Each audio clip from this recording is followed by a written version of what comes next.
Belfast, Irlandia. Joseph Murphy berdiri di samping tempat tidur rumah sakit, menatap seorang pria paruh baya yang tubuhnya hancur oleh kanker. Dokter-dokter lain sudah menyerah, memberikan waktu 3 minggu untuk hidup. Tapi Murphy tidak putus asa. Dia sudah menghabiskan bertahun-tahun mempelajari rahasia yang tersembunyi dalam alam bawah sadar manusia. Malam itu dia akan membuktikan teorinya yang paling radikal.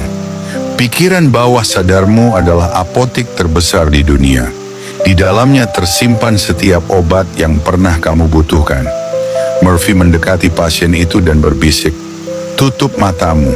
Bayangkan di dalam tubuhmu ada sungai emas yang mengalir, membersihkan setiap sel yang sakit.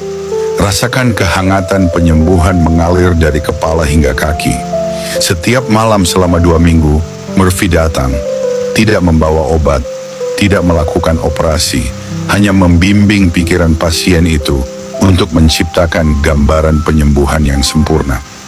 Yang terjadi selanjutnya membuat seluruh rumah sakit terdiam. Tumor mengecil 60% dalam 2 minggu. 3 bulan kemudian, scan menunjukkan hasil yang mustahil. Tubuh pria itu bersih total dari kanker. Dokter-dokter senior mengatakan itu keajaiban. Murphy tahu itu bukan keajaiban. Itu ilmu pengetahuan yang belum dipahami dunia. Dari situlah dimulai obsesi Murphy untuk memahami mesin paling powerful di alam semesta. Pikiran bawah sadar manusia. Dia menemukan pola yang mencengangkan. Pikiran sadar itu seperti CEO perusahaan, membuat keputusan dan menganalisis. Tapi pikiran bawah sadar, dia seperti seluruh karyawan yang benar-benar menjalankan perintah. Dan inilah yang revolusioner. Pikiran bawah sadar tidak bisa membedakan antara realita dan imajinasi. Apapun yang kamu berikan dengan gambaran yang jelas dan emosi yang kuat, dia akan mewujudkannya sebagai realitas fisik. San Francisco, 1955. Seorang petugas kebersihan bernama William datang pada Murphy dalam keputusasaan.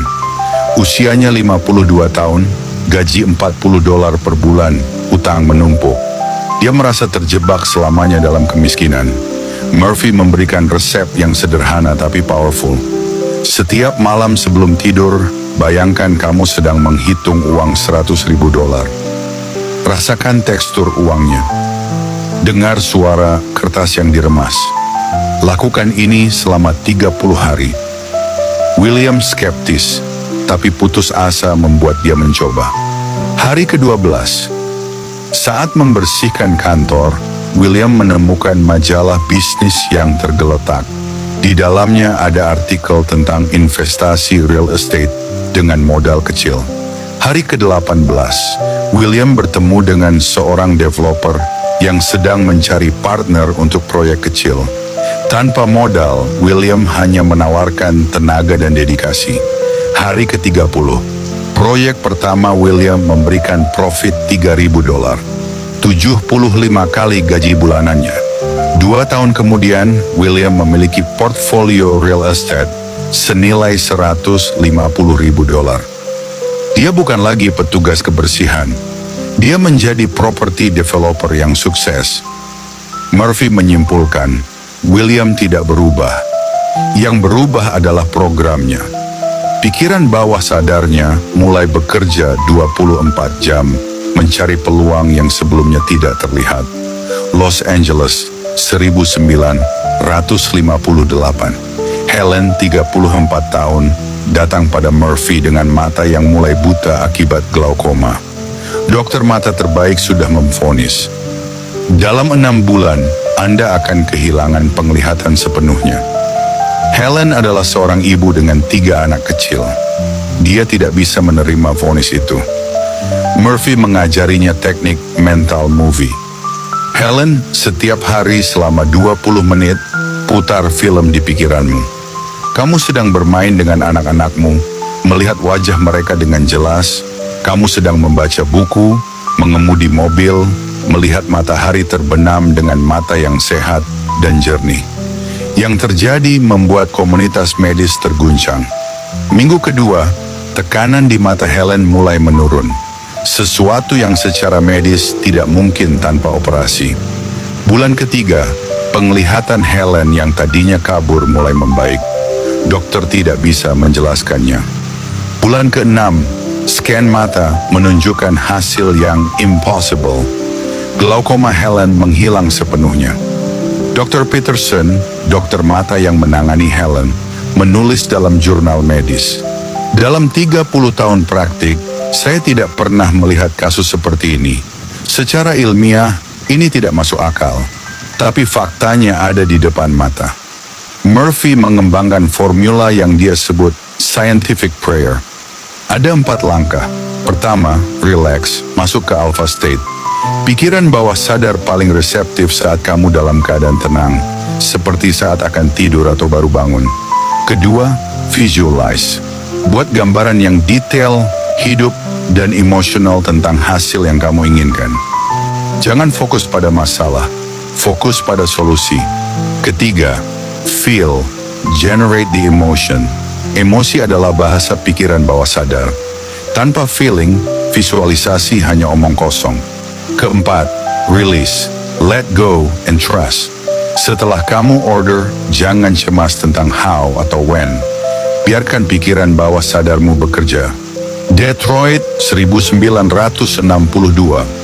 Robert, seorang engineer di Ford Motors, stuck di posisi yang sama selama 8 tahun.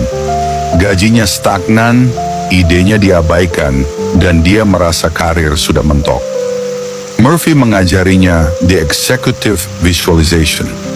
Setiap pagi dalam perjalanan ke kantor, bayangkan kamu duduk di ruang meeting sebagai chief engineer. Rasakan kepercayaan diri, respect dari kolega, dan kepuasan dari proyek-proyek besar yang kamu pimpin. Minggu ketiga, Robert mulai mengajukan ide-ide yang lebih berani di meeting. Sebelumnya dia selalu pendiam. Bulan kedua, salah satu ide Robert tentang efisiensi engine menarik perhatian Vice President. Bulan keempat, Robert dipromosikan menjadi senior engineer dengan kenaikan gaji 40%. Tahun kedua, Robert menjadi chief engineer termuda dalam sejarah Ford, memimpin tim 50 orang untuk proyek mobil revolusioner. Yang mencengangkan, Robert tidak belajar skill baru atau mengambil kursus tambahan. Yang berubah adalah mental programming yang membuat dia bertindak, berbicara, dan berpikir seperti seorang leader. Murphy menemukan bahwa pikiran bawah sadar bekerja melalui 3 mekanisme. Pertama, psychosomatic healing. Pikiran bawah sadar mengontrol 95% fungsi tubuh dari sistem imun hingga regenerasi sel. Gambaran mental yang powerful bisa memicu self-healing mechanism yang luar biasa. Kedua, reticular activating system. Otak kita menyaring 99% informasi yang masuk. Tapi ketika pikiran bawah sadar diprogram dengan tujuan tertentu, RAS akan membuat kita melihat peluang yang sebelumnya tidak terlihat. Ketiga, quantum entanglement of consciousness. Murphy percaya bahwa pikiran bawah sadar terhubung dengan universal mind, sebuah field energy yang mengatur sinkronisitas dan coincidences dalam hidup. Tapi tidak semua eksperimen Murphy berakhir bahagia. Dia juga menemukan sisi gelap dari power pikiran bawah sadar. Margaret, 45 tahun, adalah seorang ibu yang selalu cemas berlebihan tentang keluarganya. Setiap hari dia membayangkan skenario terburuk yang bisa menimpa suami dan anak-anaknya. Hasilnya mengerikan. Dalam 2 tahun, suaminya mengalami kecelakaan mobil, anak sulungnya putus sekolah karena masalah narkoba, dan anak bungsunya didiagnosa penyakit langka. Murphy menyadari, pikiran bawah sadar tidak membedakan antara apa yang kamu inginkan dan apa yang kamu takuti. Dia hanya mewujudkan apa yang kamu bayangkan dengan intens. Hari ini, 60 tahun kemudian, neuroscience modern membuktikan apa yang Murphy temukan secara empiris. Neuroplasticity, otak bisa merekonstruksi dirinya berdasarkan pola pikir. Placebo effect, keyakinan bisa mengubah chemistry tubuh secara literal. Epigenetics, Pikiran bisa mengaktifkan atau menonaktifkan gen tertentu. Murphy tidak hanya mengajarkan positive thinking, dia mengajarkan precision thinking. Dr. Joseph Murphy meninggal pada 1981, meninggalkan warisan yang mengubah jutaan hidup. Pertanyaan terakhir yang dia ajukan kepada dunia, jika kamu sudah tahu bahwa pikiranmu adalah teknologi paling powerful di alam semesta, mengapa kamu masih menggunakan default programming yang diciptakan orang lain?